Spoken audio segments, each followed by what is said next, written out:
going on, guys? It's Cynical and welcome back to another video.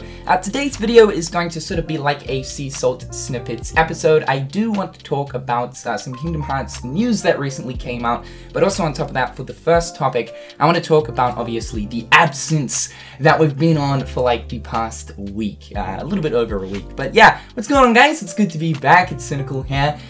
Yeah, so for the past week and a half, or almost a week and a half, you guys probably noticed that there hasn't been any content coming out on the channel.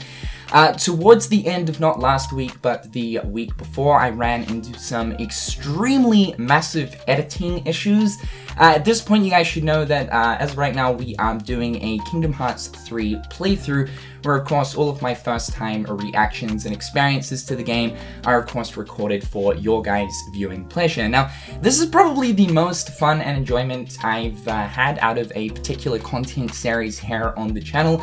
Obviously because it is Kingdom Hearts 3, a game that we've been talking about and waiting for an extremely long time. So to finally give you guys this sort of series where I'm finally experiencing it for the first time, you guys get to see all my reactions, I feel is extremely important.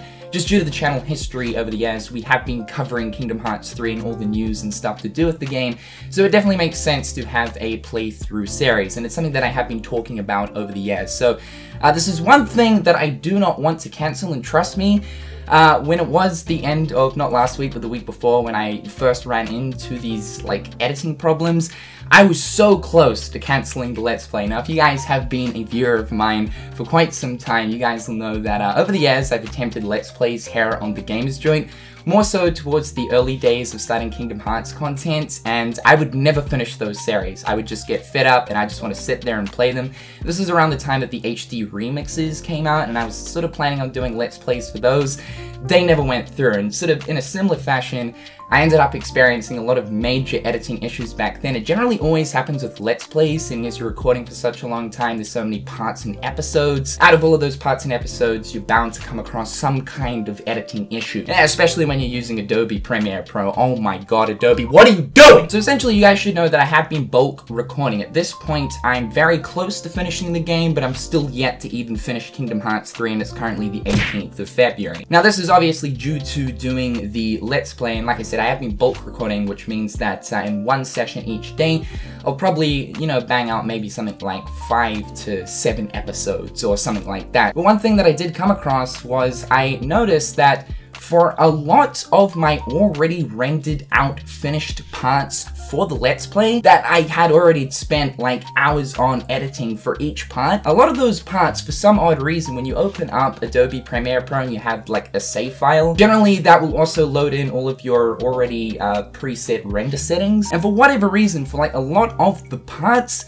those render settings, I should have double checked, dang it, were like completely changed, even though when you open up a save file or like a saved project in Adobe Premiere Pro, it not only saves everything that you've done in the timeline or anything that you've set up, but it also saves your render settings. And for whatever reason, like a lot of the parts had these completely wacky render settings where the quality was like down to 321p. The audio literally sounded like Wally having a seizure. It wasn't a fun time. So for a lot of the episodes, not all of them, but for a lot of them that I had already recorded, essentially, I had to go back, re-edit them out. It's not like I could just drag in the already rendered out video file into a 1080p template with, you know, like 60 frames, because a lot of the parts were already rendered out at like an extremely low quality with bad audio settings. So yeah, it essentially meant that I had to like redo a lot of the episodes, and in between that time, last week, I also just decided to take some time off. Trust me, I was so fed up with Adobe Premiere Pro. The amount of problems I've run into with this program over the years is just ridiculous. Like at this point,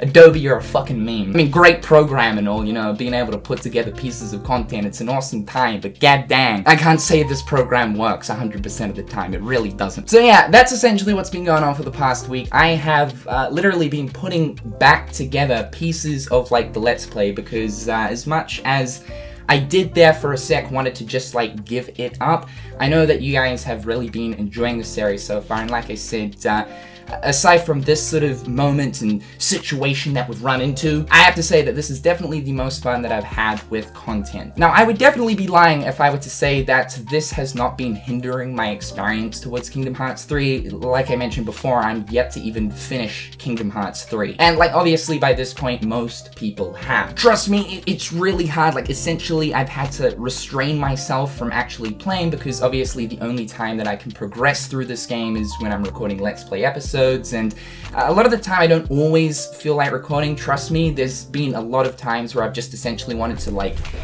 go up here, grab the game, throw it at the TV, sit down in my chair for like the next 8 hours and 32 minutes, stare at this TV, grab the controller into MLG Pro Sniper mode, and just play Kingdom Hearts 3 for like, yeah, the next 8 hours. Trust me, the self-control is extremely hard to keep intact. However, with all that being said, the Let's Play is back on track. Like I was saying, I spent most of last week essentially piecing them all back together, which was utterly painful. But yeah, we're back on track, so the Let's Play will be resuming tomorrow, guys. With that also being said too, I've been very cautious and quite delicate on posting spoiler content, and so far I actually haven't done any of that. The closest we've sort of been to that of any type of spoiler content would probably be talking about Rage Form. And this is one thing that I've been extremely delicate about because I understand that not everyone has the luxury of finishing Kingdom Hearts 3 within the first week of release, although at this point the majority have already finished Kingdom Hearts 3, experienced all the game has to offer.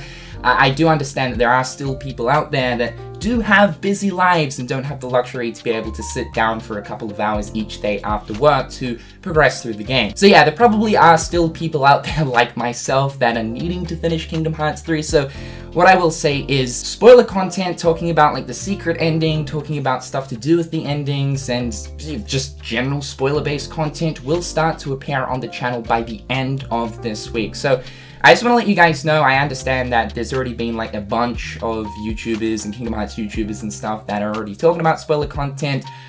Cool stuff. I know for me, I've just been really delicate with the situation.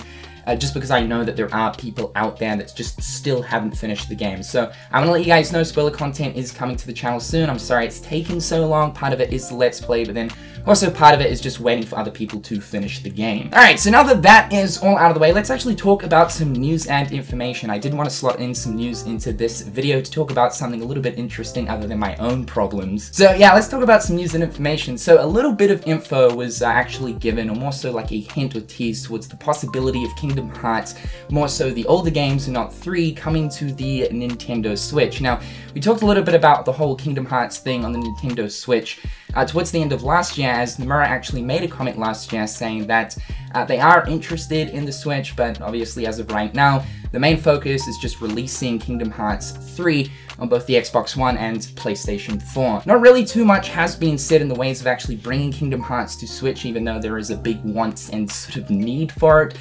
Being able to play, especially like the likes of Kingdom Hearts 1 and 2 on the go, would be absolutely phenomenal. So I think this is definitely something that Square Enix should dive into. That, and we know that Square Enix do have a very big sort of liking towards the Nintendo Switch, with already being in the process of putting a lot of their Final Fantasy titles on the platform, and on top of that, already having some really cool exclusives. For instance, obviously Octopath Traveler, which was sort of like a sleeper hit for that of Square Enix. They weren't really expecting it to do too much for the company, but it ended up being extremely popular. Like, the game itself ended up selling out pretty much everywhere, and they had to ship in more copies. So it's no secret that Square Enix do have a liking to that of the Nintendo Switch. And one massive IP of theirs that hasn't actually made it to the system thus far is, of course, Kingdom Hearts. Well, recently, Kinda Funny Games Daily did a podcast with Imran Khan, who is the senior editor for Game Informer, also a gaming news outlet. Now, this is just rumors, so don't take it as like concrete information or anything, but essentially this guy gave out a little bit of information to do with some rumors that apparently Nintendo is sort of swinging with at the moment. So the first thing that he mentioned was, let me hint at something. I guess this is a thing that I'm going to write up at some point as soon as I get some more sources on it, but there's a game that's thought to be dead that Nintendo's reviving, and it's not that people would expect. It was very much a title that was dead and buried. very officially cancelled. So the first thing he had to say was, apparently Nintendo are going to be reviving and bringing back a game that was thought to be both dead and buried. Now, a lot of people have theorized that this could be Chibi Robo, which was an old 2005 GameCube game, where actually, interestingly enough, last year, Nintendo were sort of posting out every so often pictures to do with the Chibi Robo, so it's quite possible Chibi Robo might be coming back. But that's not our focus right here. He actually went on to say that both Nintendo and Square Enix have recently been talking. Now, he mentioned that the idea of bringing Kingdom Hearts 3 to Switch is most likely not going to happen.